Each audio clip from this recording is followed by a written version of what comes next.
Jésus. Commence à élever Jésus. Élève Jésus. Alléluia. Oui.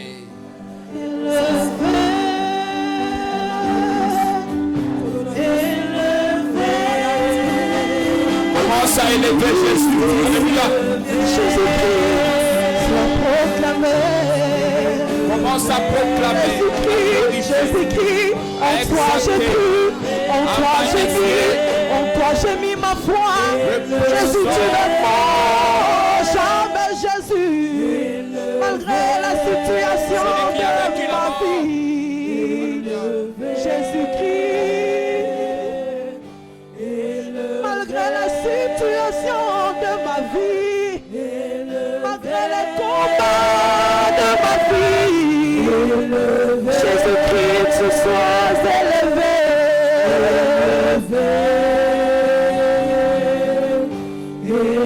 En tout moment, tu sois proclamé. À chaque instant, tu sois élevé. En tout moment, tu sois proclamé.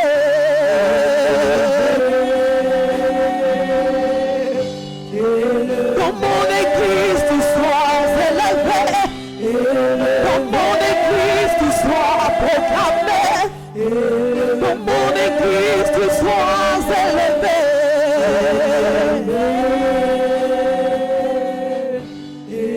Dans ma famille, tu sois élevé. Dans mes projets, tu sois proclamé. Oh Jésus-Christ, tu sois élevé.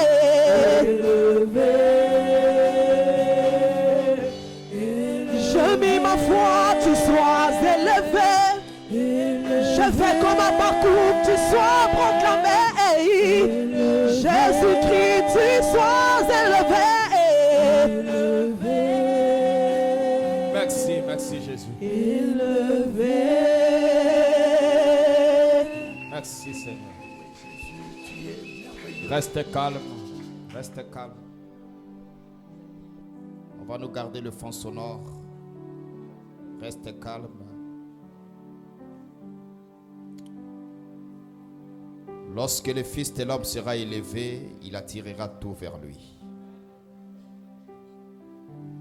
Lorsque le Fils de l'homme sera glorifié, il bénira son peuple. Il libérera son peuple. Il apportera joie, paix, grâce et miséricorde, pardon.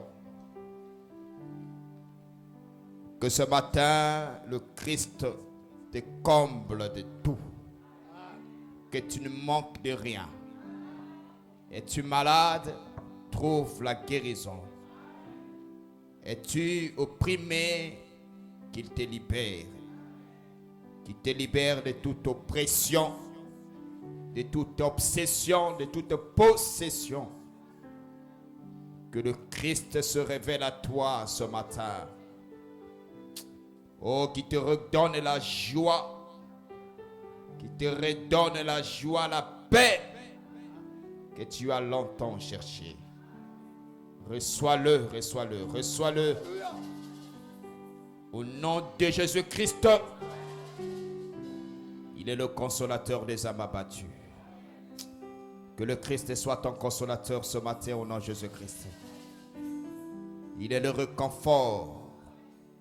Il est le secours qui ne manque jamais au temps de la détresse. Es-tu dans la détresse? Crois. Il est écrit, ce n'est pas aux anges qu'il vient au secours, mais c'est à la postérité d'Abraham.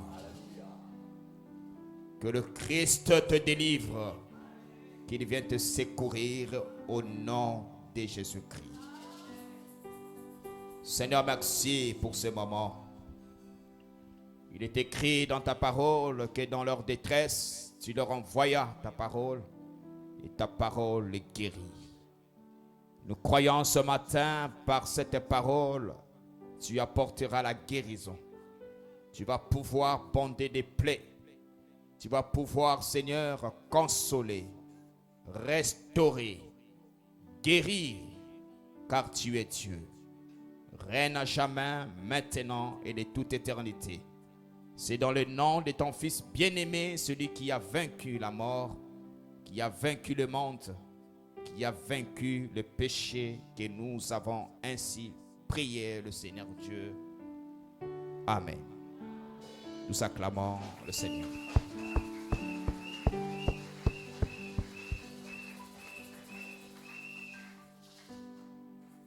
Je vous salue tous, honorables bien-aimés dans le Seigneur.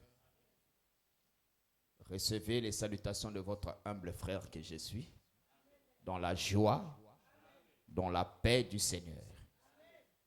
Tu vas serrer la main à celui ou à celle qui est juste à côté de toi. C'est une grâce de se retrouver dans la présence de Dieu. C'est un privilège. Oh, il est doux, n'est-ce pas? C'est merveilleux de communier avec les frères.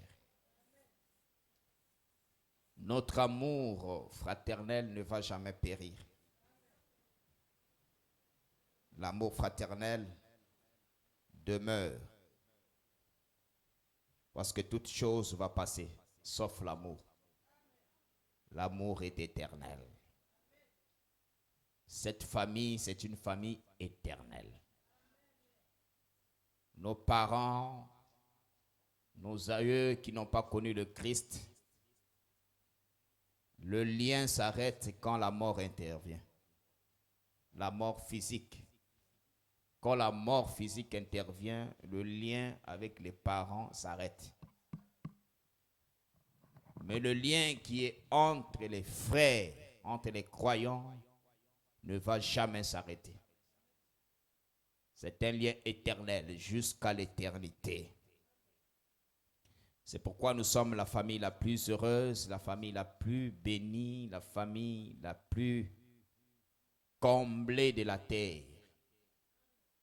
La famille des croyants. La famille d'Abraham. Que le Seigneur te soit favorable et qu'il multiplie ses grâces et ses bénédictions dans ta vie. Au nom de Jésus-Christ de Nazareth. Je bénis Dieu parce que le Seigneur a fait des grandes choses dans ta vie et il a promis faire encore. Il agira encore. Tant que tu vis, crois, il agira encore. Même ce matin, c'est possible. Si tu crois, il agira par la puissance de son nom. Nous avons passé une nuit de prière. C'est ça ce qu'on appelle la nuit de prière. Une nuit de prière bénie par la grâce de Dieu, bien entendu. Le Seigneur nous a puissamment assistés. Il nous a fortifiés. On est resté de 19h, 20h jusqu'à 4h30. Éveillé, même pas un sommeil, debout, bien qu'il y avait la fatigue avec le travail et tout, mais tu es resté éveillé, même les enfants. Vraiment, c'est une grâce. Nous aimons de tels moments. Amen. Nous aimons de tels moments. C'est pour nous une opportunité de prendre vraiment le temps de parler avec Dieu, de prier. Parce que ici, en Europe, ce n'est pas facile, vous savez très bien. Avec le travail, les gens n'ont pas souvent le temps. Lorsqu'on vient, on est fatigué. Le corps fatigué. Prier, là, c'est un problème. Ça devient un sérieux problème. Pourquoi? Parce qu'on a moins de temps.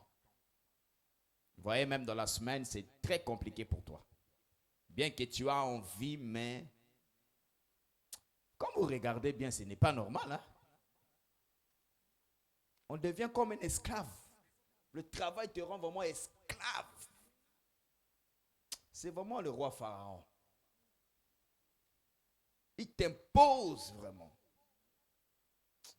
Que Dieu nous fasse grâce. Malgré tout, nous sommes obligés de faire violence. Ce n'est pas une excuse. Non, non, je travaille. Non. Tu dois faire violence. Parce que tu dois traiter durement ton corps. Il faut que tu traites ta chair dure. La chair est comme une femme. Il faut être dur avec la femme. Allez, frère.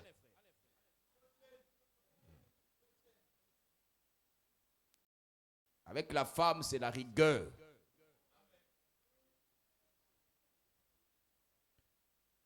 C'est ça. Il faut être très dur avec la femme. Pourquoi? Parce que la femme, c'est un être compliqué. Hein? Très compliqué. Si tu n'es pas dur avec elle, elle peut facilement être emportée par les esprits. Mais n'oubliez pas que être dur ne signifie pas qu'être un dictateur. C'est pas ça. Ne confondez pas. Hein? C'est pas être un dictateur. Non. Un frère ne peut pas être un dictateur. Un frère. C'est pourquoi c'est avantageux pour toi d'avoir un époux qui est d'abord un frère. D'avoir une épouse qui est d'abord une sœur. C'est ça la base d'abord de l'évangile. Que le Seigneur te soit favorable. On m'avait posé la question sur le divorce. Docteur Van, que dis-tu du divorce? C'est une question pertinente. Hein? Que dis-tu du... Moi, j'aime la question. Il faut formuler la question en disant, que dites-vous? Non. Que dit les Écritures sur le divorce? Parce que moi, là, je n'ai pas un mot à dire. Il faut pas faire parler les Écritures. Mais je ne vais pas répondre à cette question. Parce qu'on n'est pas obligé à répondre à toutes les questions. Hein? Le chemin est long. Si le Saint-Esprit nous fait grâce, on pourra répondre par la grâce de Dieu. Mais pour l'instant, que le frère souffre d'abord. Mais la question du divorce, là, c'est une question très, très complexe. Dans les assemblées des saints, il y a plusieurs tendances. C'est que moi, je connais, il y en a trois approches sur le divorce. Il y en a qui acceptent le divorce par adultère de la femme. D'autres disent, à part l'adultère, mais si la femme est sorcière. Troisième œil, ça c'est avoir un autre mari. C'est l'adultère. Je peux aussi demander le divorce. D'autres disent que non, que ça soit l'adultère, que ça soit la sorcellerie. Dans le Seigneur, il n'y a pas le divorce. Dans le Seigneur, il n'y a pas le divorce. C'est le pardon qui domine. Ah. Adultère, vous n'avez pas dit amen. Sorcellerie, je n'ai pas entendu les amen. Mais quand j'ai parlé du pardon, là les frères sont restés tranquilles. Mais les sœurs ont crié amen. C'est compliqué l'évangile, hein? Ce sont là les trois approches.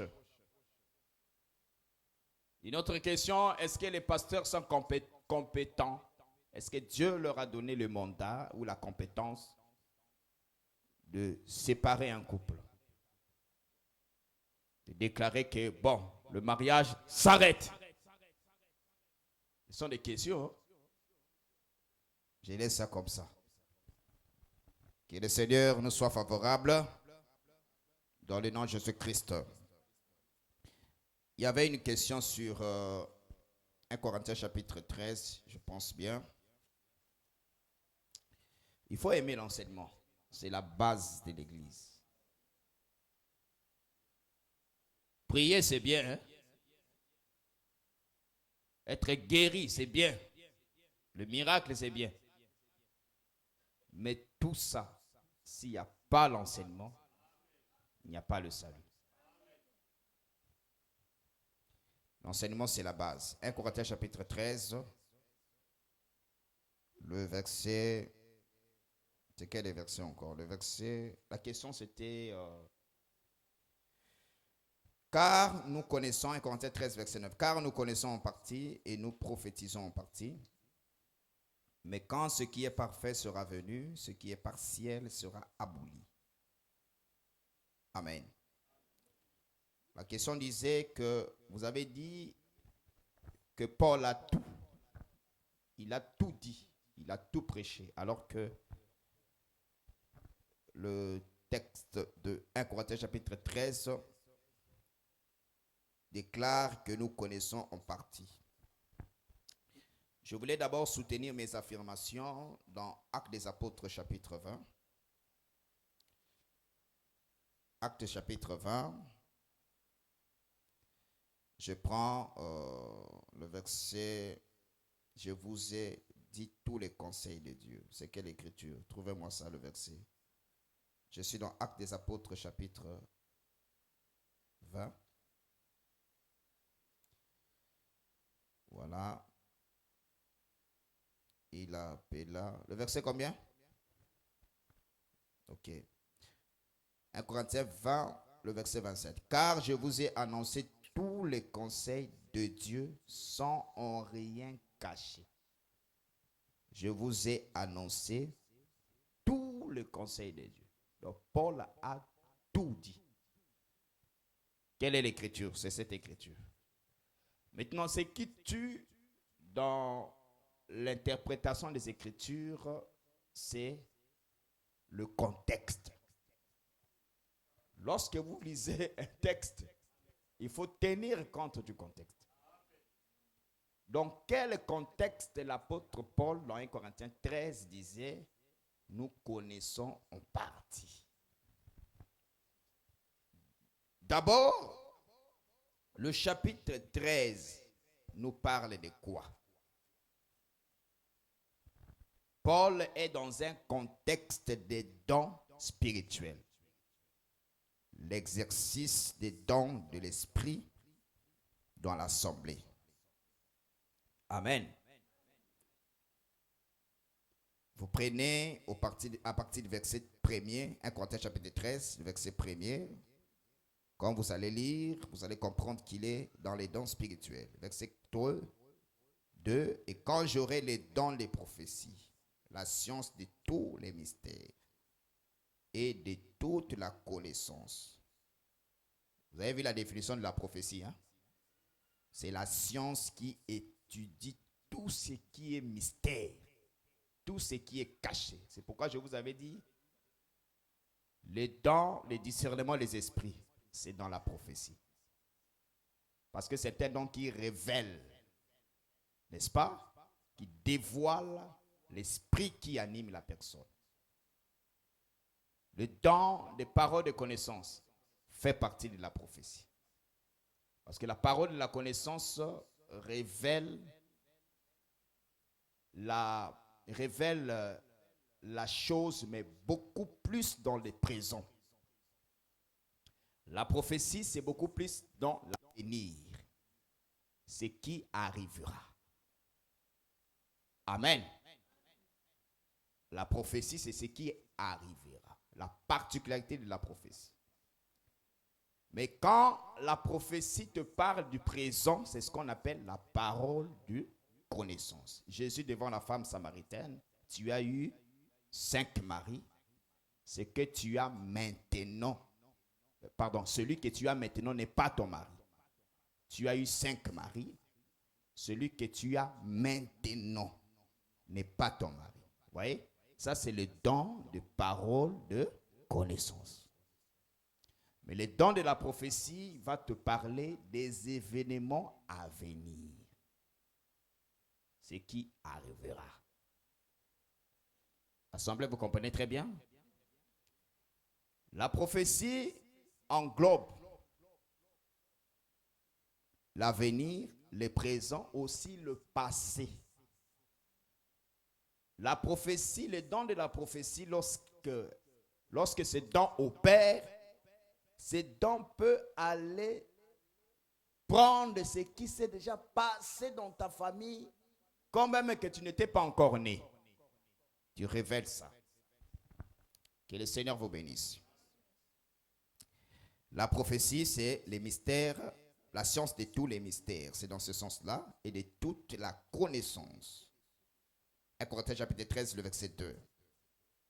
Voilà, il est dans un contexte des dons spirituels lorsqu'il avance. Au verset 8, l'amour ne périt jamais, les prophéties seront abolies. Les langues cesseront. La connaissance sera abolie. Car nous connaissons en partie. Et nous prophétisons en partie. Quand il dit car nous connaissons en partie, il fait allusion au don de la parole de connaissance. Et nous prophétisons en partie. Ça, il est dans le don de la prophétie. Est-ce que vous avez compris? Quand ce qui est parfait sera venu, ce qui est partiel sera aboli. C'est-à-dire, lorsque les dons de la prophétie s'exercent, si tu prophétises, on prophétise soit par le songe, la vision, la voix audible, tu entends la voix te parler. Amen. On peut prophétiser aussi par oracle. C'est-à-dire, tu n'as pas entendu la voix, tu n'as pas vu quelque chose, tu n'as pas eu un rêve, mais Dieu prend tes lèvres, il commence à déposer les mots, tu commences à parler. Vous avez compris? Ça, ce sont des champs d'action du don de la prophétie. Écoutez, quand ce qui est parfait sera venu, ce qui est partiel sera aboli. Ici, c'est dans un contexte des dons spirituels, c'est pourquoi j'aimerais répondre au frère ou à la sœur que ceci n'a rien à voir avec l'enseignement que les apôtres ont prêché. En ce qui concerne l'enseignement que les apôtres ont prêché, n'est-ce pas, les apôtres ont tout enseigné comme base du salut. Il n'existe pas un enseignement que les apôtres ont laissé, et après les apôtres, il y aura un pasteur qui viendra, après le premier siècle, soit au deuxième siècle, au troisième, ou bien à notre siècle, notre génération, qui va pouvoir nous révéler ce que les apôtres n'ont pas dit pour nous donner le salut. Non, ça c'est la vision des Branham, des Kakou Philippe, de tous les prophètes qui disent qu'il y a des choses que le Seigneur avait cachées aux apôtres. Maintenant, Dieu est venu révéler au temps de la fin. Ça, ce sont des hérésies. Ce n'est pas la vraie position de la parole de Dieu. Tout ce qui est lié au salut, les apôtres ont tout dit. Ce que nous faisons, en réalité, nous ne faisons que commenter ce que les apôtres ont dit. Tu vas peut-être me poser la question, montre-moi là où Paul a parlé du crocodile. N'est-ce pas? Quand je vais regarder, Paul n'a pas parlé du crocodile. C'est que Paul n'a pas tout dit. Non. Paul a parlé du crocodile, mais pas du mot crocodile que toi tu vois là. Est-ce que tu comprends? Peu importe l'explication ou l'approche que tu peux donner sur le crocodile, mais si tu ne te bases pas sur la pensée apostolique, ça sera hérétique. Ça sera l'erreur. Ça sera une interprétation particulière. Est-ce que l'assemblée vous sait très bien? Que Dieu te bénisse. Si je prends j'explique le crocodile, je vais seulement dire que le crocodile là c'est Jésus. Crocodile là c'est. Je vais toujours parler des choses que les apôtres ont dit. Il n'y a rien que les apôtres n'ont pas prêché en ce qui concerne le salut de l'Église. Je vous avais dit ici, l'évangile a été confié à Paul.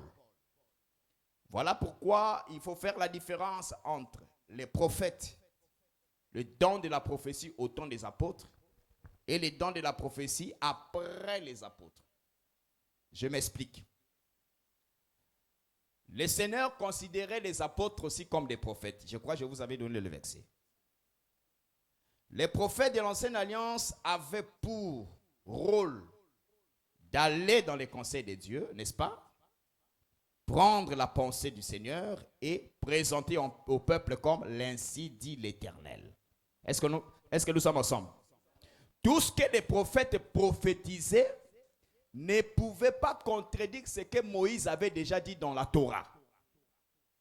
Ne pouvait pas aller à l'encontre de ce que Moïse avait déjà posé comme base dans la Torah. Rien de ce que les prophètes ont dit qui pouvait contredire ce que Moïse avait déjà dit dans la loi. Les 5 livres, dans les préceptes, la loi, les préceptes et les ordonnances, dans le sacerdoce lévitique. Les prophètes ne venaient que commenter. Dieu donnait la pensée aux prophètes, mais tout ce que les prophètes parlaient, que ce soit sur les événements à venir, Moïse avait déjà tout vu. Parce que Moïse est mort, il n'est pas rentré dans la terre de Canaan, mais il a vu le territoire de Canaan. Il a tracé même, il a donné des plans. Il a dit, telle tribu, tu vas occuper telle place, telle place. Et il a donné le livre à Josué. Que ce livre de la loi ne s'éloigne pas de ta bouche. Et l'Écriture déclare que Josué ne s'était pas écarté de tout ce que l'Éternel avait prescrit à Moïse. Donc tout ce que Josué faisait, c'était à la lettre de ce que l'Éternel avait déjà donné à Moïse. Il en a de même aussi avec les apôtres. Quand les apôtres sont venus, Dieu donnait l'enseignement comment chez les apôtres? Il donnait l'enseignement par les apôtres aussi comme il le faisait avec les prophètes. Par révélation, par vision. C'est pourquoi vous allez remarquer Paul employer des expressions genre que ce n'est pas moi, c'est le Seigneur. Vous voyez? Il y a une écriture que l'apôtre Paul a dit, il parle de celui qui était au 3e ciel. Je connais un homme. C'est 1 Corinthiens combien? Je connais un homme, c'est Galates 2 je crois. Donnez-moi cette écriture. Je connais un homme qui fut ravi jusqu'au 3e ciel. Pour faire quoi? Pour entendre la parole. Il y a des enseignements que Paul a déposés. Dieu lui-même, c'est comme le livre d'Apocalypse. Vous voyez? Le livre d'Apocalypse, Jean a reçu ce livre comme Ézéchiel aussi avait reçu. Comme Daniel aussi avait reçu. Est-ce que vous comprenez très bien? Donc les apôtres, Dieu les ont menés aussi dans son conseil. Le Seigneur les donnait aussi les enseignements. Ainsi, ils étaient en train de déposer ça comme fondement. 2 Corinthiens 12. Verset combien? Merci. Vous savez que lorsque vous étiez païens, 2 Corinthiens 12, verset 2. Ok. Je connais un homme en Christ qui fut, il y a 14 ans, ravi jusqu'au 3e ciel. Parce qu'il y a 3 ciels, Il y a 3 ciels. Il y a le 1er ciel, 2e et 3e ciel. Ça aussi, c'est un enseignement. Parce que Moïse a dressé les tabernacles à 3 parties. Fait d'après le modèle que tu as vu. C'est qu'il a vu 3 parties à l'éternité. C'est ça les 3 cieux. Donc à l'éternité, il y a le parvis, il y a le lieu saint, il y a aussi le lieu très saint. Je vais vous expliquer ça dans la suite des temps. Les 3 ciels par la grâce de Dieu. C'est chez les initiés, notamment chez les francs-maçons, on parle des 7 ciels. C'est ça, 7 ciels. Le 7e ciel. Mais nous, dans les Écritures, nous savons qu'il y a 3 ciels. Ce n'est ce n'est pas de façon littérale. 1, 2, 3. Non, ce sont des langages. Faites très attention. Je poursuis la lecture. Ok? C'est pourquoi ce n'est pas à chaque fois que tu lis ciel. Ciel dans la Bible. Il n'y a personne au ciel. Il y a guerre dans le ciel. Il faut faire attention. Est-ce que nous sommes ensemble? Et je sais que cet homme-ci, ce fut dans son corps ou son corps, je le sais. Dieu le sait. Fut enlevé dans les paradis. Vous voyez, le troisième ciel, c'est ça le paradis. Parce que jusqu'au troisième ciel. Verset 4, il dit, fut enlevé dans le ciel jusqu'au paradis. Paradis signifie le jardin d'Éden. Que le Seigneur te soit favorable. Un jardin planté en Éden. Donc il y avait Éden, le jardin, et les lieux que le Seigneur avait formés à Adam. C'est-à-dire en dehors du jardin. C'est ça le parvis. Parce que le parvis, c'est le dehors. C'est l'extérieur. C'est la clôture. Que Dieu te soit favorable. C'est pourquoi le fleuve doit sortir d'Éden pour arroser le jardin. Si tu interroges Ézéchiel, Ézéchiel te dira que le fleuve sort du sanctuaire. Si tu vas interroger Jean, Jean va te dire que le fleuve sort du trône. Cela veut dire le trône, c'est le sanctuaire. Le sanctuaire, c'est le trône. Et le trône, c'est Éden. Éden, c'est un sanctuaire. Et ici, ça devient le parvis. Troisième ciel. Et qu'il entendit des paroles merveilleuses. Il n'est pas permis à un homme d'exprimer. Amen. Donc Dieu pouvait ici, ce n'est pas de façon physique qu'il fut enlevé. Il fut enlevé ici dans une dimension spirituelle. Il y en a qui interprètent mal cette écriture, notamment ceux de la Kabbale juive. Ils prennent cette écriture pour parler, n'est-ce pas, j'oublie le terme, le fait de sortir de son corps.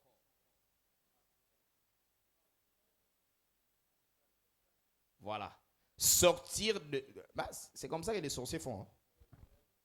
Le voyage astral. Sortir de son corps. Donc je suis en France ici, je peux me retrouver en Inde. Physiquement en Inde, j'opère. Et je reviens dans mon corps. Ils prennent cette écriture pour expliquer que les Paul étaient les initiés. Parce qu'il y a une branche qu'on parle sur, par exemple, on avait traité Paul comme étant le chef du secte quoi? Le secte nazaréen. On dit Jésus de Nazareth. Les Nazaréens au 1er siècle, ce fut en réalité les initiés. Mais Jésus fut traité de cette manière-là. Comme étant le chef. Parce qu'en Israël au 1er siècle, il y avait un groupe des initiés. Tels que les mages. Qui sont venus à Jérusalem pour aller adorer le Fils. Ces mages-là furent en réalité des initiés. Mais, cette écriture, ça n'a rien à voir avec le voyage astral. Parce qu'il y en a qui prennent cette écriture pour justifier le voyage astral. Le voyage astral, en réalité, c'est diabolique. C'est démoniaque. Ici, Paul est dans le métaphore. Donc quand il dit, je fus enlevé, il est allé jusqu'au 3e. Ce n'est pas un voyage de façon littérale ou spirituelle, non. Il parle de la façon dont que le Seigneur prenait parfois les prophètes. Je vous avais expliqué Matthieu chapitre 4, n'est-ce pas? Satan a transporté Jésus au sommet de la montagne. Vous voyez? Ici, nous sommes dans le domaine de la vision. Les prophètes, ceux qui ont les dons de la prophétie peuvent comprendre ce que je suis en train de dire ici. Je ne sais pas si tu as déjà expérimenté ça. Tu peux rentrer dans la vision, Dieu te montre ton propre corps. N'est-ce pas? Et Dieu t'emmène dans un autre territoire. Tu te vois toi-même. Et c'est comme ça que Paul est en train d'expliquer ici. Donc être ravi, c'est ce que Jean a dit, je fus ravi au jour du Seigneur. Ravi au jour, c'est-à-dire il est rentré dans une dimension spirituelle afin d'entendre et de voir, n'est-ce pas, des choses spirituelles. Que Dieu te bénisse. Et c'est comme ça que les Paul recevaient aussi les enseignements. C'est pourquoi dans 1 Corinthiens 7, il emploie des langages tels que ce n'est pas moi, mais c'est le Seigneur. N'est-ce pas? 1 Corinthiens 7, lorsque Paul parle du mariage, il dit ça. Ce n'est pas moi, mais c'est le Seigneur. Sur le repas du Seigneur, Paul déclare, il fut, Dieu lui a donné la révélation. La façon dont on doit célébrer le repas du Seigneur. 1 Corinthiens chapitre 11. J'ai donné 1 Corinthiens chapitre 7. Il y a des expressions comme ça. Ce n'est pas moi, ce n'est pas moi, mais c'est le Seigneur. 1 Corinthiens chapitre 7. Si vous lisez sur le mariage. Ce n'est pas moi, c'est le Seigneur. Que Dieu te bénisse. Donc le chapitre 7, il y a ces expressions. C'est quel verset? Verset 12. Aux autres, ce n'est pas le Seigneur, voilà. C'est moi qui dis. C'est moi qui dis, ça veut dire quoi? C'est que je suis en train de vous dire ici. Je ne l'ai pas reçu directement du Seigneur par révélation. Donc il y avait des enseignements que Dieu donnait directement à Paul par révélation, par vision. Est-ce que vous comprenez très bien? C'est dans ce contexte-là que les apôtres étaient considérés comme des prophètes. Ils étaient des prophètes, bien qu'il y ait apôtres comme envoyés, mais ils étaient des prophètes parce que le Seigneur devrait aussi les utiliser comme il utilisait ceux de l'ancienne alliance. Alors, lorsque le texte dit, quand le parfait sera venu, la prophétie va cesser. La prophétie va cesser, c'est quoi? C'est la disparition des apôtres. Après le passage des apôtres, Dieu ne donne plus les enseignements par révélation. C'est comme a fait Branham. Pas mal de prophètes. Tu prends par exemple pas mal de sectes sur la terre. Il y a un prophète qu'on appelle Raël. Je ne sais pas si vous avez déjà entendu parler des Raéliens. Vous avez déjà entendu parler? Ouf! Vous devez apprendre des choses, c'est très important. Parce que l'évangile que vous avez cru, cet évangile doit être capable à réfuter les contradicteurs dans toutes sortes de confessions religieuses. Tu peux faire face aussi à un Raélien. Il va t'expliquer ces choses ici que je suis en train de te parler. Mais il faut que tu aies des bases, des arguments, afin de refuter les contradicteurs. Que le Seigneur te soit favorable. C'est pourquoi il faut être cultivé, c'est très important. Les apôtres prenaient aussi le temps d'être à jour à la culture de leur époque, à la littérature de leur époque. Paul a cité même une citation d'un prophète. C'est ça, non, pasteur? Oui. Il a cité même la citation d'un prophète. C'est qu'il a dit, Paul a cité ça. C'est très important. Sinon, on va renverser ta foi facilement. Quand vous dites que l'évangile éternel, c'est le grand serpent de Moïse, il faut faire attention. Le grand serpent de Moïse, c'est moi devant les branhamistes. Mets-toi en face d'un Raélien.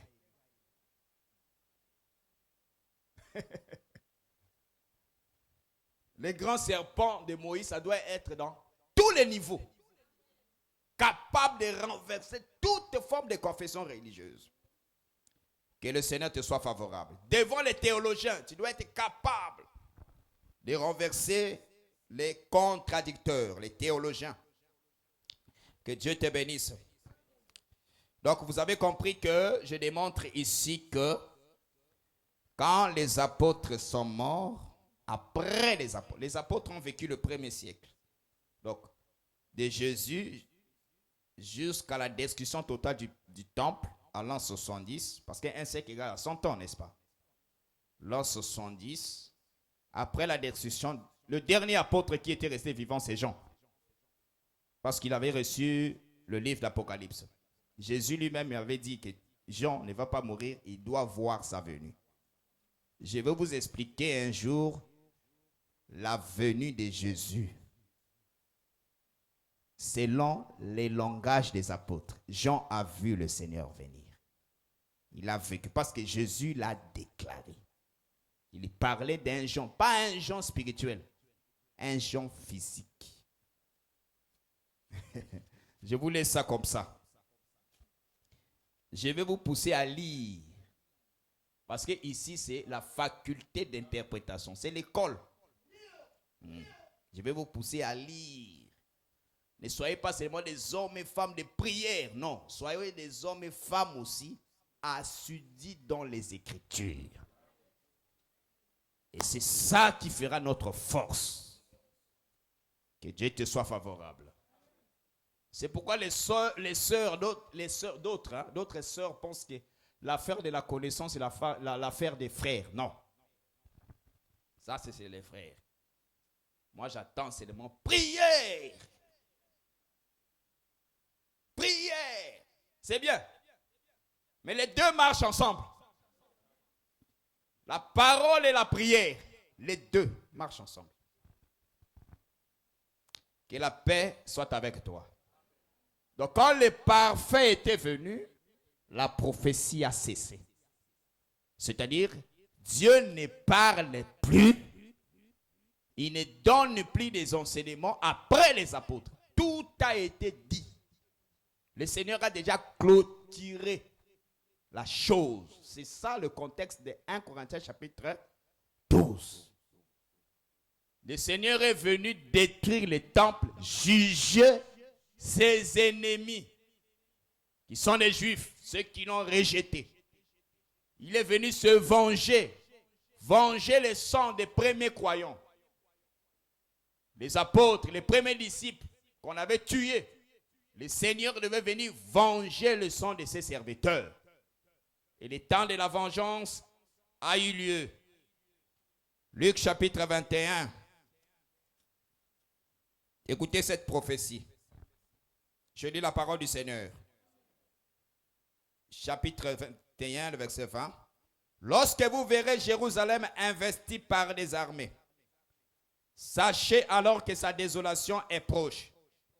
Ça, c'est déjà accompli. Lorsque vous verrez Jérusalem investie par des armes. Ne prends pas ce verset, tu commences à nous expliquer la guerre de l'Iran et Israël. Non. Jérusalem être encerclée, investie par les armées, c'est quand les Romains, animés par le général Titus, sont venus détruire la ville. Jésus avait prophétisé ça. Il avait dit que votre maison vous sera laissée déserte. Les jours viendront où ce temple que vous voyez, debout. Les jours viendront. Ces jours, c'est ces jours que le Seigneur est en train de préciser ici. Alors que ceux qui seront en Judée fuient dans les montagnes. On n'a pas dit que ceux qui seront en France. On parle de la Judée. Judée ici, ce n'est pas une Judée spirituelle. C'est la Judée physique, c'est-à-dire Jérusalem. Les villes qui sont autour de Jérusalem, la Judée. C'est pourquoi on leur appelle les Judéens. Alors que ceux qui seront en Judée fuient dans les montagnes, que ceux qui seront au milieu de Jérusalem en sortent, et que ceux qui seront dans les champs n'entrent pas dans la ville. Ne viens pas nous spiritualiser le chant ici. Tu vois, le chant, c'est l'église. Non, c'est le chant. À cette époque-là. Verset 22. Car ce seront les jours des vengeances. Vous voyez? Quand Jérusalem est investie par les armes, l'Écriture dit, ce seront les jours des vengeances. Pour l'accomplissement de tout ce qui est écrit. Amen. Malheur aux femmes qui seront enceintes. Ne viens pas expliquer la femme qui sera enceinte en ces temps-là. C'est l'Église. Non, c'est la femme. Au premier siècle, à l'an 70, il y a eu des femmes enceintes. Malheur à ces femmes-là. Et celles qui allaiteront en ces jours-là. Parce que pendant la guerre, une femme enceinte est malheureuse. Vous comprenez? Et puis les guerres de l'époque, c'était compliqué. Hein? Ce n'est pas comme nos guerres aujourd'hui, où on peut prendre des dispositions. Non. Et celles qui allaitent en ces jours-là, car il y aura une grande détresse dans les pays, c'est les pays d'Israël, et de la colère contre ce peuple. Amen. Donc la colère de Dieu contre ce peuple. Ils tomberont sous le tranchant de l'épée, ils seront emmenés captifs parmi toutes les nations. Jérusalem sera foulée aux pieds par les nations, jusqu'à ce que les temps des nations soient accomplis. Donc c'était la destruction totale de la ville de Jérusalem, du temple, et la fin d'Israël biblique. Israël biblique n'existait plus. Ceux qui ont tenté de combattre contre les Iraniens, ce n'est pas le peuple de Dieu. Ce n'est pas Israël. Le peuple de Dieu, c'est l'Église. On est peuple de Dieu lorsqu'on croit. Cet Israël est incrédule. Ils ont rejeté l'évangile. Ce sont eux qui sont devenus en réalité les païens. C'est nous qui sommes devenus les croyants. Est-ce que l'Assemblée, vous comprenez très bien? Que le Seigneur te soit favorable.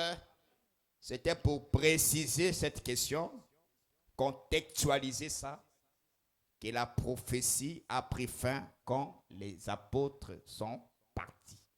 C'est dans le contexte où les apôtres recevaient de l'Éternel, n'est-ce pas, des messages, des enseignements. Aujourd'hui, si le frère Val veut prêcher, il ne va pas baser son ministère sur une révélation quelconque ou un livre quelconque, comme nous voyons pas mal de prophètes.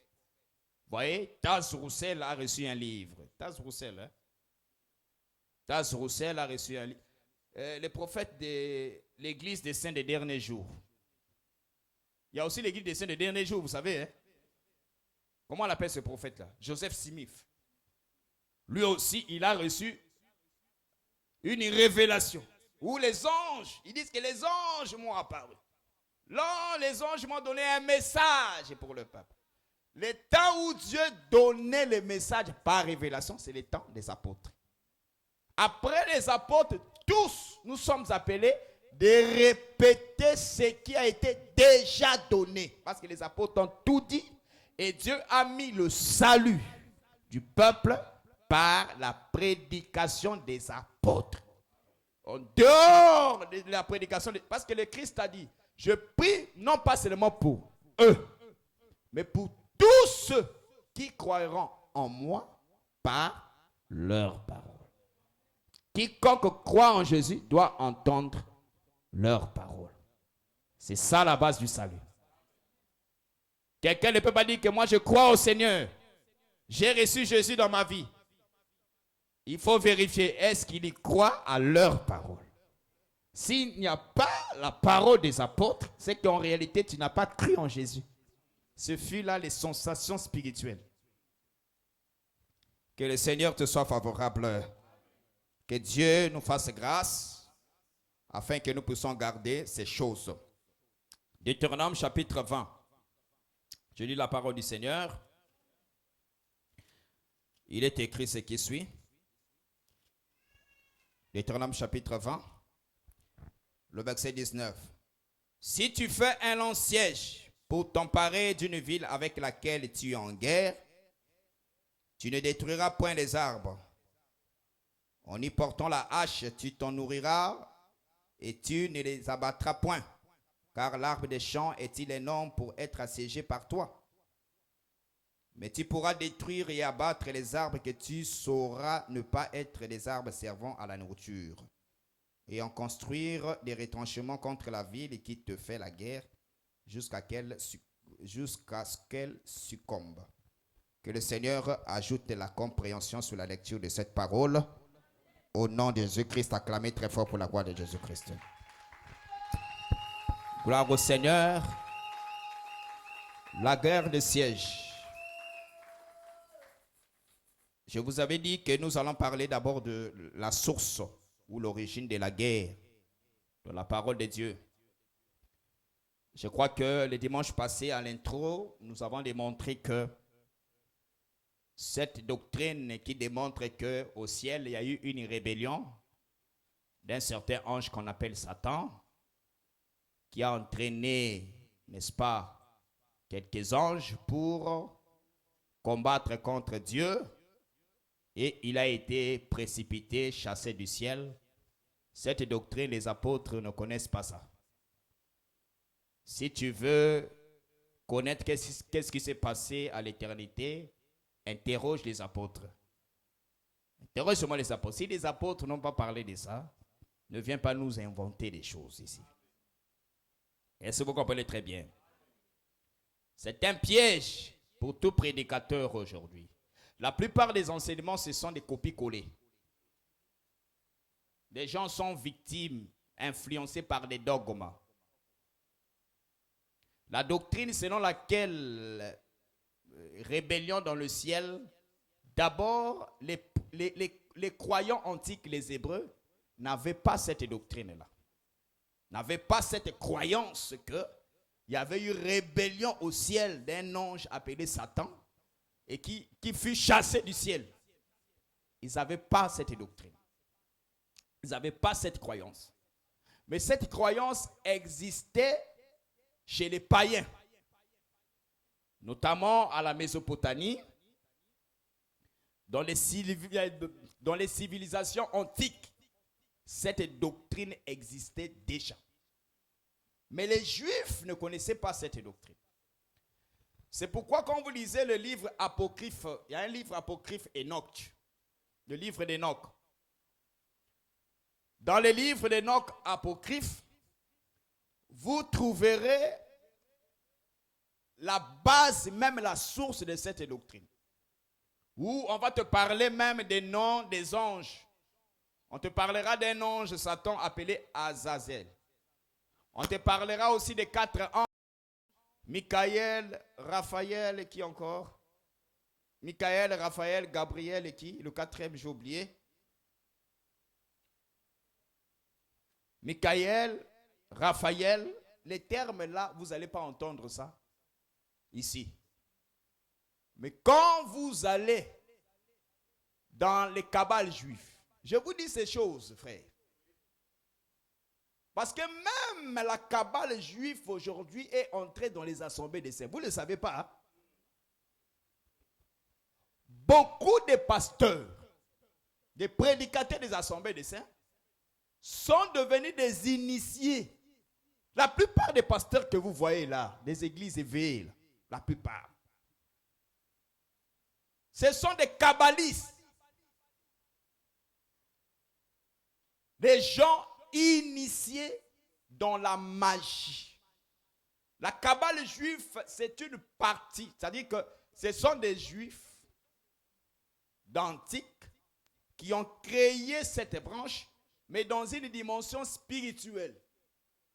Donc, il y a d'abord des religieux à côté, ceux qui pratiquaient vraiment la Torah. Mais de l'autre côté, ceux qui ont voulu mélanger la foi juive à d'autres divinités, à d'autres croyances. Ils ont créé des branches. Et la franc-maçonnerie aujourd'hui a plusieurs branches, a plusieurs sous-traitants. Et parmi les sous-traitants de la franc-maçonnerie, il y a aussi la kabbale juive. Dans la kabbale juive, on peut te vendre le 3e œil.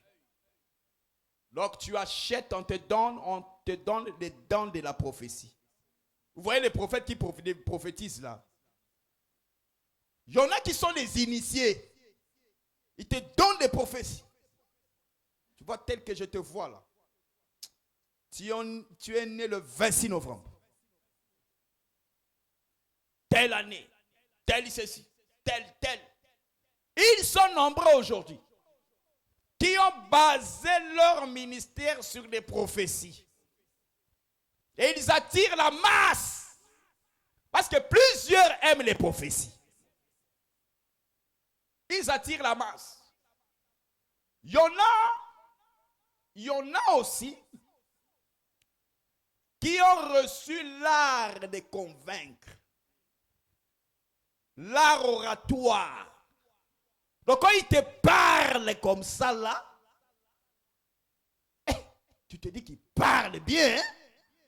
Il prêche bien, mais c'est tout un esprit. D'autres sont dans les miracles, dans des guérisons. Mais c'est la cabale juive qui a récupéré plusieurs pasteurs aujourd'hui. Ils sont déjà dans les assemblées des saints. Voilà pourquoi ne soyons pas complexés des miracles, des prophéties. Non. Nous, on n'est pas un peuple complexé. Nous croyons à l'évangile, à l'enseignement. Que le Seigneur te soit favorable. Donc, la source même de cette doctrine, vous trouverez cette confession dans des livres apocryphes. Ça n'existe pas dans la Bible qu'à l'éternité, il y a eu la rébellion d'un ange appelé Satan. Ça n'existe pas. Si quelqu'un te donne Apocalypse 12, il y a eu guerre dans le ciel, il faut le ravir ce verset-là. Ce verset-là est hors contexte. Apocalypse 12 n'est pas dans le passé. Quand Jean a reçu la vision, il démontrait déjà que l'ange, le dragon qu'on a chassé, il fut déjà un séducteur de frères. Donc avant la guerre, il séduisait déjà. Est-ce que vous comprenez très bien? Or, à l'éternité, il n'y avait pas de frères. À l'éternité, il n'existait pas de frères. Est-ce que nous sommes ensemble? Cette guerre dans le ciel, ça n'a rien à voir avec la théorie de la rébellion de Satan à l'éternité. Non. Dieu est Dieu. Il est unique. Il n'y a pas trois dieux. Il n'existe pas non plus deux dieux. Un seul Dieu. C'est ça la confession des apôtres. Un seul Dieu. Mais n'oubliez pas que des rois antiques prenaient aussi l'identité ou la nomination des divinités. Tels que les empereurs romains au 1er siècle. C'était des dieux, hein? Est-ce que vous le savez? Ils prenaient les noms des divinités. Mais nous savons qu'il y a un seul Dieu. Mais chez les païens, à la Mésopotamie à l'époque, ce fut des gens qui croyaient à l'existence de plusieurs dieux. Il y avait des polythéismes. La croyance à plusieurs dieux. Il y avait aussi de l'onnéthéisme, c'est-à-dire il existe un seul Dieu qui est suprême, mais à part lui, il y a aussi d'autres dieux. Mais Israël ne croyait pas au polythéisme. Il ne croyait pas qu'il existait plusieurs dieux. Israël ne croyait non plus aussi il existait un Dieu suprême et d'autres dieux parmi les nations. Non, Israël croyait il y a un seul Dieu. À part lui, il n'y a pas d'autre. C'est quand les Juifs ont commencé à exiler vers les païens. Ils sont allés à Babylone. Ils ont trouvé cette doctrine-là, cette croyance. Ils sont allés à Babylone. Ils ont vécu les temps des Médès, les Perses. L'Iran aujourd'hui, c'est la Perse antique. Les temps d'Esther, Mardoché, c'est ça la période de des Perses, le roi Assyrus et les autres. Ils se sont mélangés avec eux jusqu'à l'arrivée d'Alexandre le Grand, l'empereur grec. Alexandre le Grand, il est mort âgé de 30 ans. Daniel avait prophétisé sur lui. Quand le peuple commençait à se mélanger avec les païens, c'est alors que ils ont été influencés par des croyances antiques. Et cela a influencé même la foi hébraïque. Mais quand Dieu venait par des prophètes, Dieu rappelait toujours aux prophètes, il y a un seul Dieu. Après moi, à part moi, il n'y en a pas d'autre. Il y a un seul rocher. Avant moi, il n'y avait pas d'autre Dieu qui s'était... Avant moi, il n'y avait pas un Dieu qui s'était formé, pardon. Après moi, il n'en aura jamais. Je suis le premier et le dernier. C'est ça le monothéisme. Un seul Dieu qui est le Père de tous, créateur des cieux et de la terre. Toute domination, toute autorité vient de l'Éternel. Aucune créature peut se mettre en bataille avec l'Éternel. Ça n'existe pas. À l'éternité, il n'a jamais eu rébellion. Aucune souillure ne peut pénétrer la présence de Dieu. Dieu ne supporte pas les péchés. Oh, les péchés étaient rentrés à l'éternité. Non. Ézéchiel 28. Quand vous lisez cette écriture, le chérubin protecteur, il faut faire très attention. Ce chérubin protecteur qu'Ézéchiel parlait, il y faisait allusion au roi de Tyr, qui fut élevé et que Dieu devait le rabaisser. Ça n'a rien à voir avec un ange qui s'est révélé au ciel, non. D'ailleurs, Ézéchiel chapitre 28 ne parle même pas d'un ange qui a combattu contre l'Éternel et qui a entraîné les anges, non. Lisez bien l'écriture, que le Seigneur te soit favorable. Maintenant, quand les apôtres sont venus, Jacques 4 nous dit la source de la guerre. D'où viennent les luttes? Dans d'autres versions, d'où viennent des guerres? D'où viennent les querelles parmi vous? N'est-ce pas de vos passions qui combattent dans vos membres? C'est que les apôtres ont enseigné que l'origine, la source, ils ont enseigné l'origine ou la source de la guerre, c'est par rapport à l'homme, au corps, à la chair. C'est ça la foi apostolique. D'où viennent les guerres? C'est qu'aussi longtemps que l'homme n'était pas créé, aussi longtemps que l'homme n'avait pas porté un corps, on ne pouvait pas parler de la guerre ou des luttes. On parle de la guerre par rapport à la création terrestre. Parce qu'il y a deux types de création. Il y a la création invisible de Dieu et la création visible de Dieu. Dans la création invisible, aucune créature ne peut entrer en guerre contre l'Éternel. Aucune chose impure ne peut entrer dans la présence de Dieu. Est-ce que l'assemblée vous comprenez très bien?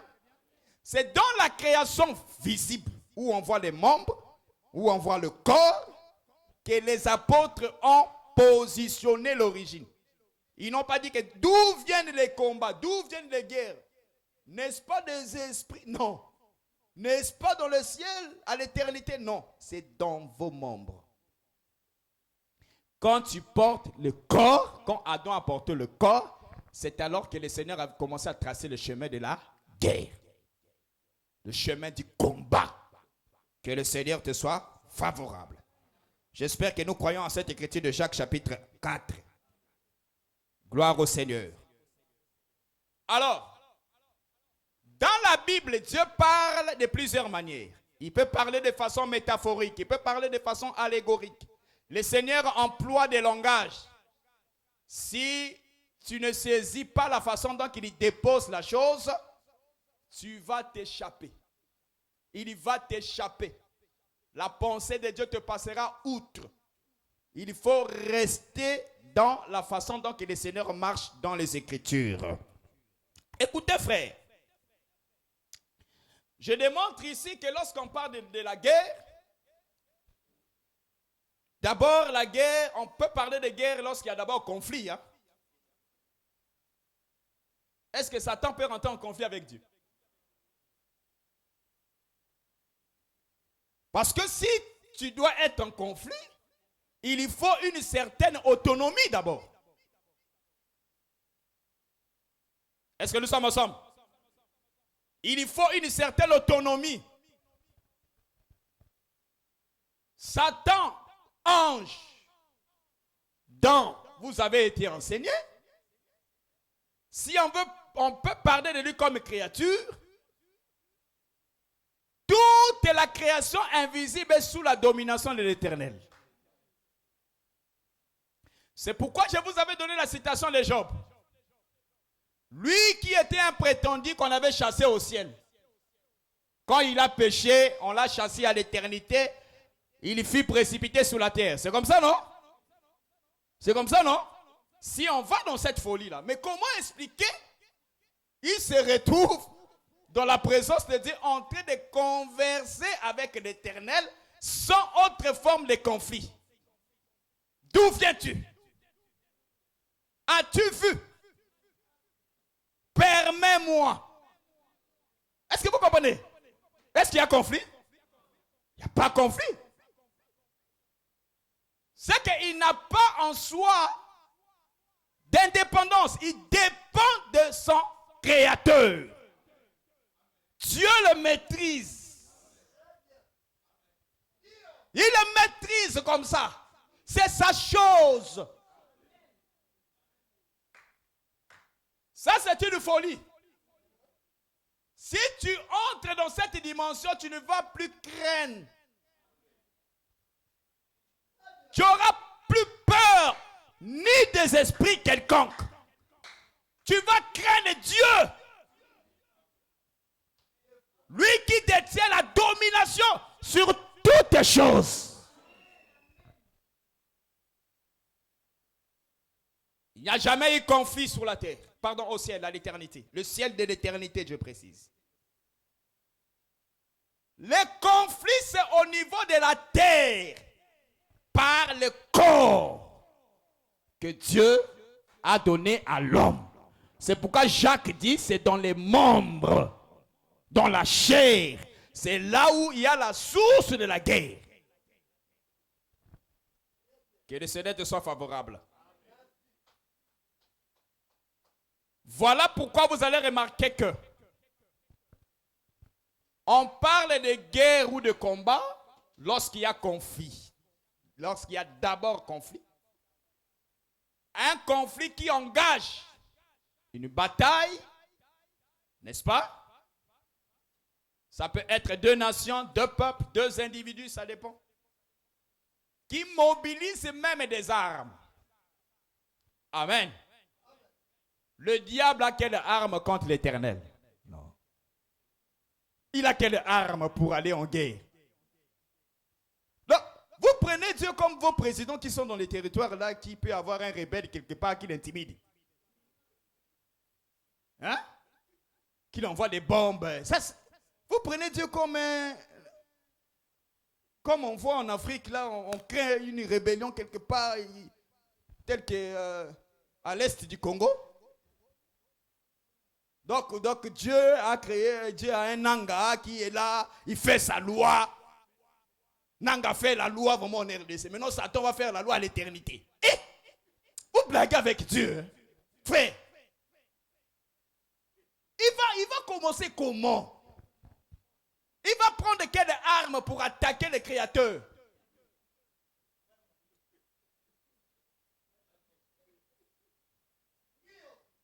Qui peut combattre contre l'Éternel? Personne. Le diable entre en conflit avec toi et non avec Dieu. Non. Toi, il peut te combattre. Mais il ne combat pas l'Éternel. Il te combat. Toi. L'homme qui porte le corps. C'est dans cette création qu'il y a combat. Le ciel de l'éternité, il n'a jamais eu combat, il ne l'aura jamais. Dieu a la maîtrise de tout. Tu dois te combattre, Dieu l'envoie de venir te combattre. Pas lui. Il te combat. Afin que toi, tu cries vers lui. Vers l'éternel, ton créateur. C'est ainsi qu'il se lèvera pour défendre ta cause. Ça, c'est une folie. Je vous dis, c'est ça le vrai évangile des apôtres. Arrêtez avec les enseignements tirés dans les livres. Dans les livres magiques où on vous explique des conflits entre des esprits, les conflits entre les divinités. Non. Restons dans la pensée de Dieu, dans les Écritures. Que le Seigneur te soit favorable. La lutte qui a existé entre les jumeaux dans le ventre de Marie, dans le ventre de Rebecca, pardon. Ésaü et Jacob. Le combat entre Ésaü et Jacob, le ventre de Rebecca, c'est aussi ta vie. Ta vie, c'est le ventre de Rebecca où il y a des jumeaux. Il y a un Jacob. Il y a aussi un Ésaü. Qui ne s'entendent pas. Le Jacob qui est dans ta vie, c'est l'esprit. Ésaü qui est dans ta vie, c'est la chair. La chair et l'esprit sont en conflit. C'est ça le combat. Le combat se trouve au niveau de tes membres. Le corps que tu portes, c'est ton adversaire. C'est ton ennemi. Il vient te combattre. Combattre ton âme. C'est pourquoi l'Écriture déclare que la chair et le sang n'hériteront pas le royaume des cieux. C'est que la chair doit être neutralisée. L'Esprit de Dieu, la chair et l'Esprit sont en conflit. Les œuvres de la chair et les œuvres de l'Esprit ne s'entendent. C'est ça la maison d'Abraham. Quand Abraham avait Ismaël, tout s'est passé bien. Il n'y avait pas de conflit. Mais quand Isaac est né seulement, le conflit a commencé. Sarah doit dire quoi? Chasse cette servante et son fils. Pourquoi? Parce que le fils, là, il ne doit pas hériter. Vous voyez, la chair et le sang n'hériteront point. C'est Agar et Ismaël. Quand est-ce que Isaac est né? C'est quand tu as reçu le Saint-Esprit. C'est la naissance d'Isaac dans ta vie. Quand le Saint-Esprit vient en toi, tu es scellé du Saint-Esprit. Tu deviens croyant ou croyante. En ce moment-là, frère, le combat commence. Vous voyez l'origine de la guerre, Le combat commence là. Qu'est-ce que tu dois faire? Tu dois chasser Agar et Ismaël. Tu dois rester avec Isaac. Parce que l'héritage appartient à Isaac. C'est pourquoi ton corps, ta chair et ton sang n'hériteront point le royaume des cieux. Mais c'est ton esprit. Quand nous irons, quand tu entreras à l'éternité, c'est par ton esprit. Ce n'est pas par ton corps, non plus par ton sang. La chair et le sang n'héritent, c'est ton esprit. Maintenant, l'esprit que tu portes, qui est en toi, Dieu donnera à cet esprit un corps qui est spirituel. Maintenant, ce corps-là ne va plus, ce corps que Dieu donnera à ton esprit, ce corps ne va pas se ressembler à ton père, à ta mère. Tu vois le visage que tu portes, c'est pour tes parents. Hein?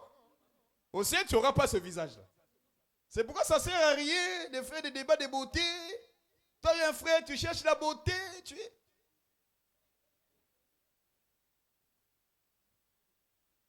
y a des frères même qui cherchent des produits éclaircissants.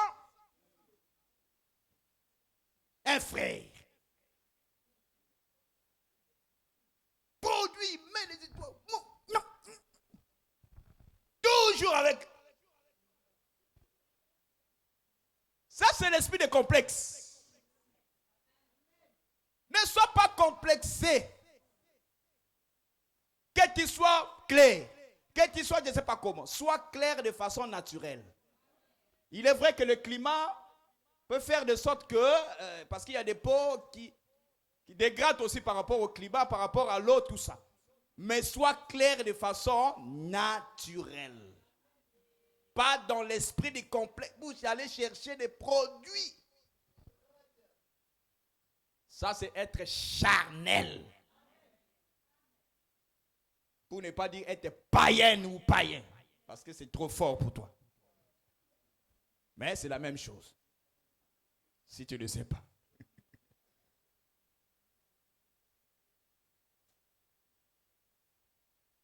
Nous disons non aux produits cosmétiques qui éclaircissent avec quoi le terme hein? Voilà, vous connaissez ça très bien. Vous avez l'expérience, hein? Parce qu'il y a des conséquences. Il y a des conséquences. Tu peux prendre soin de ce corps. Tu l'habilles. Tu nourris bien le corps. La chair ne sera jamais reconnaissante. Aucun jour, elle va commencer à te remercier. Merci, hein. Tu as pris soin de moi. Tu m'as nourri. Tu es bien véhiculé. Je dormais bien. Bel appartement. J'ai mangé bien. Merci. La chair ne va jamais te remercier. Parce que la chair est éphémère. La chair passera. S'il y a quelque chose que tu dois prendre soin, c'est ton esprit, ton cœur. Garde ton cœur plus que toute autre chose. Car c'est ton esprit qui doit hériter le royaume des cieux.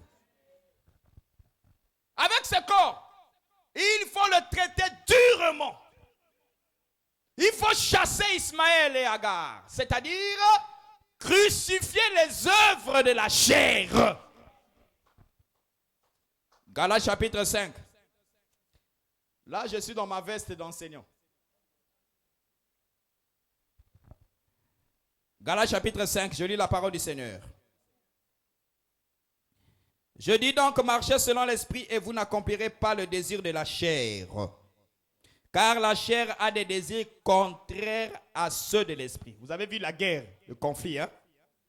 L'esprit, on a de connaître à ceux de la chair. Ils sont opposés entre eux, afin que vous ne connaissiez point ce que vous voudriez. Si vous êtes conduits par l'esprit, vous n'êtes point sous la loi.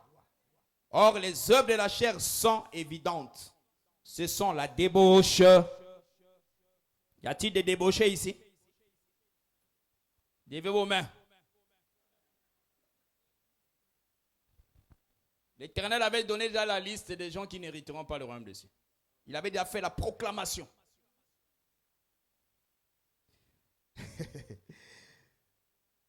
Parce qu'après l'examen, on doit connaître qui est admis, qui est échoué. Parce que la vie chrétienne, c'est l'examen. Ok, ce sont la débauche, l'impureté, le dérèglement. Vous connaissez le dérèglement? L'idolâtrie. L'idolâtrie, ce n'est pas seulement se prosterner devant la statue de Marie.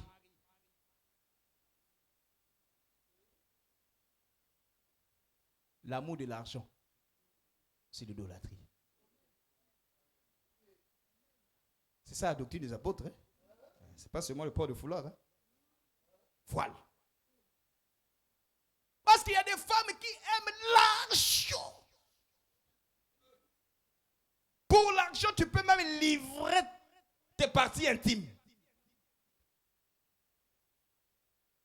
Pour l'argent, tu es prête à tout. Pour l'argent, tu peux créer une crise même dans ton foyer. L'argent peut te pousser même à refuser ton corps à ton mari.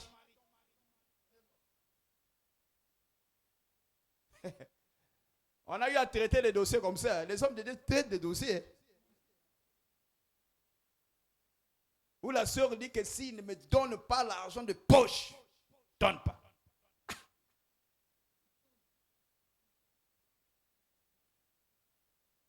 Ça, c'est maintenant l'idolâtrie. Ce n'est pas un prétexte pour toi, hein, frère. Tu es frère, mais tu ne prends pas soin de ta femme et de ta maison. C'est contre la doctrine.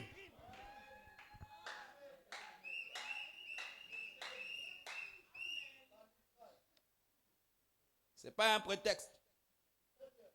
Oh non, le docteur avait prêché. Je te donne une écriture de Exode chapitre 21, verset 10. Regarde. Exode 21, verset 10. Ici, on est dans la polygamie. Hein? Dans l'ancienne alliance, il y avait la polygamie. Hein? Ça, c'est dans l'ancienne alliance. Ok. S'il prend une autre femme, il ne retranchera rien pour la première. Quoi? À la nourriture, aux vêtements et au droit conjugal. Ce sont des choses que l'homme ne doit pas priver à sa femme. La nourriture. Tu dois la nourrir. Tu dois l'habiller. Et elle a le droit, un droit qu'on appelle le droit conjugal. C'est un droit. Mais quand Paul lit ça, Paul dit que ce droit-là est partagé. Il dit, la femme n'a pas l'autorité sur son corps. L'homme aussi n'a pas... C'est pourquoi il faut faire attention. Hein.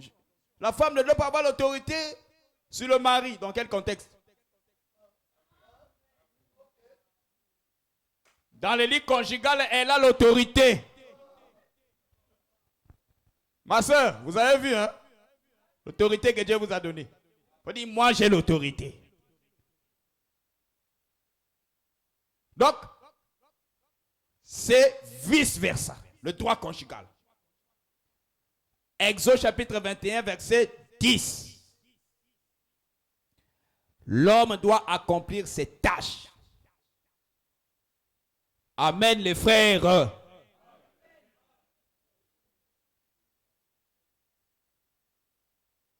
Tu es là, frère. Sache-le que l'enseignement t'enseigne aussi de donner à ta femme. Elle peut réclamer ça. Les sœurs, il faut réclamer. Dans la parole de Dieu, quand ça ne va pas, viens accuser. Voici les juges. Vous voyez, nous sommes le tribunal. Tribunal. Des plaintes, il y a des procureurs ici, là. On va statuer. Que le Seigneur te soit favorable. J'ai pris cette écriture pour te montrer simplement que l'homme doit prendre soin de sa femme. Amen. D'accord? Ok. La femme, tu dois savoir, dans le lit conjugal, le lit conjugal n'a rien à voir avec vos incompréhensions. Ce n'est pas parce que vous êtes en incompréhension, non. Punition. Vous allez me dire, docteur, pourquoi tu enseignes ces choses? Oh. C'est la parole. C'est la doctrine. Vous aimez la doctrine? Mais nous parlons de la guerre. Pasteur, il y a d'autres dossiers, vous allez gérer les incompréhensions du couple, vous pensez c'est peut-être quoi? Oh, le vrai problème, c'est le lit conjugal. Le vrai problème, c'est le lit. Mais vous êtes en train de gérer, en train de voir, incompréhension. Oh non, il fait ceci. Le vrai problème, quand vous regardez, lit conjugal. Ici, je parle aux mariés. Je ne parle pas à toi qui vis dans la débauche, dans l'adultère.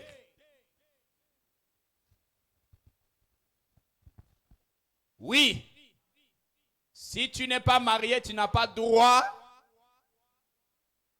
à pratiquer les choses que je suis en train de dire. Tu n'hériteras pas le royaume des cieux. Donc pour toi, c'est une instruction, c'est une information. Quand tu vas entrer dans le mariage, tu as déjà la connaissance. Tu dois mettre cette connaissance-là en pratique. Donc j'étais dans l'idolâtrie. Il y a aussi l'amour de l'argent. L'amour de l'argent. La racine de tous les maux.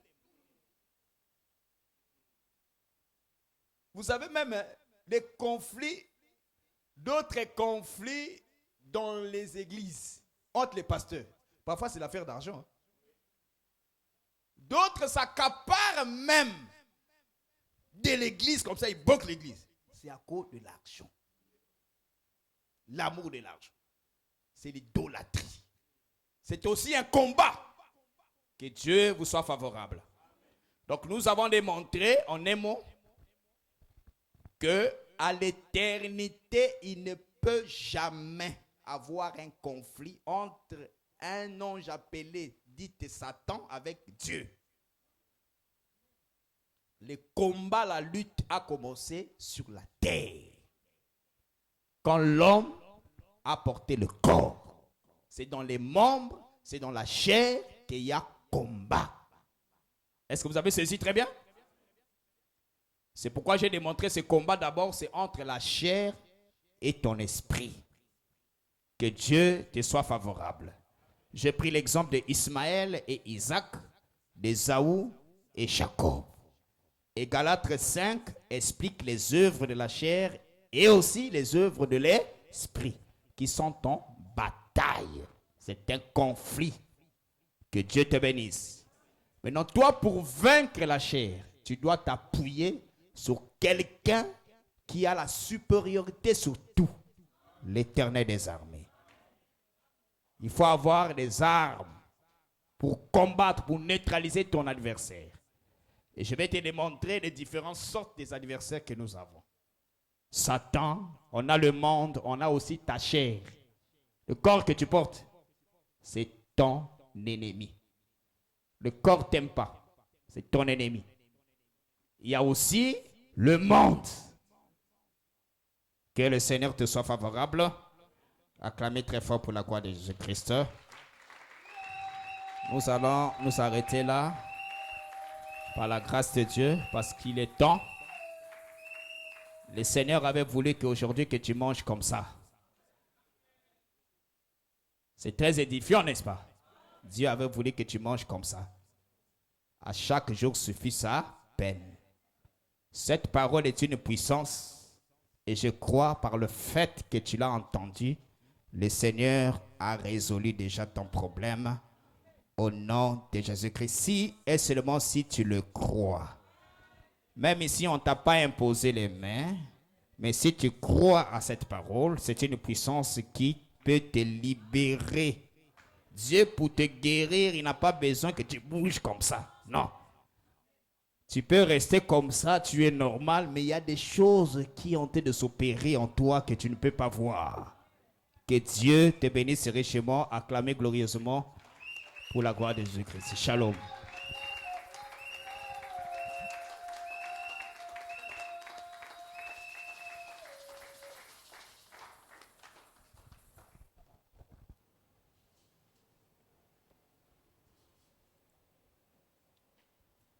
Il a commencé son discours pour dire que,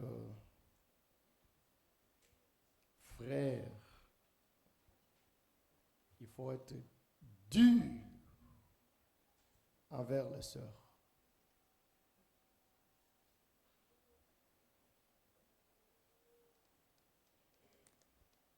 C'est là qu'il a commencé son discours, non? L'homme doit être dur envers sa femme.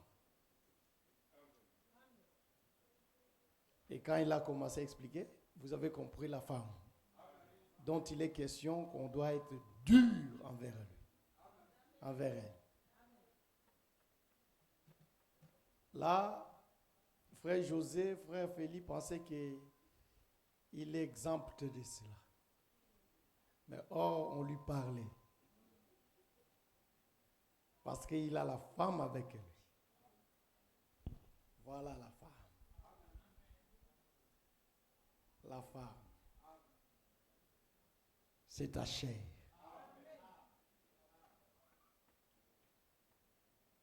Mais attention, cet aspect-là, on n'a pas aussi exempté. Que les Seigneur bénisse.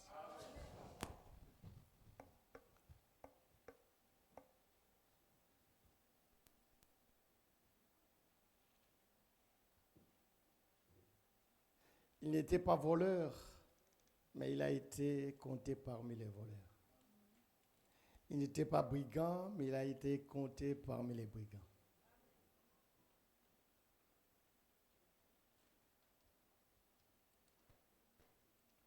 Pendant que nous chantons,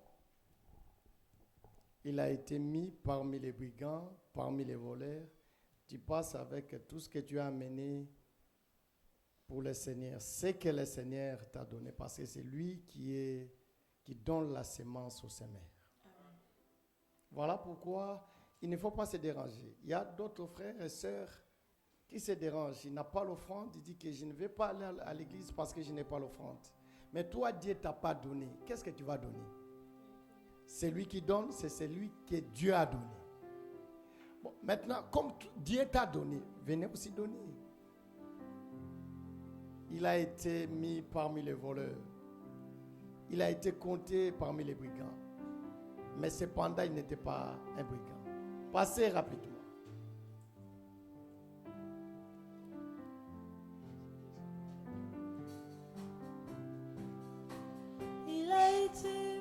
Nous chantons avec notre cœur.